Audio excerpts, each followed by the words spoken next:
जेव्हा भगवान शिव माता पार्वतीला अमरकथा ऐकवण्यासाठी घेऊन जात होते, तेव्हा त्यांना अशी जागा हवी होती की जिथे त्यांच्याशिवाय दुसरे कोणीही ते रहस्य ऐकू शकणार नाही. या प्रवासात त्यांनी आपल्या अंगावरील दागिने आणि सहकाऱ्यांना वेगवेगळ्या ठिकाणी सोडले.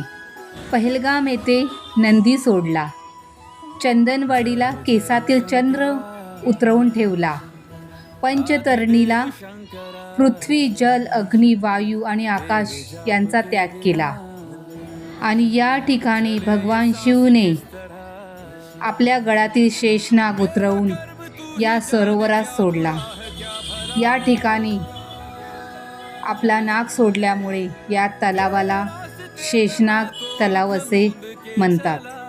आजही शेषनाग या तलावात वास्तव्य करतो आणि या तलावाचं रक्षण करतो. हा तलाव अतिशय उंचीवर असून याचे पाणी निळेगार आणि अत्यंत थंड आहे. या तलावाच्या भोवती 7 पर्वत शिखरे आहेत. ही शिखरे शेषनागाच्या 7 फणासारखी दिसतात.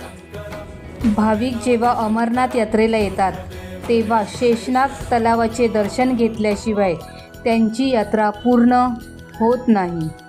जय बाबा बर्फानी.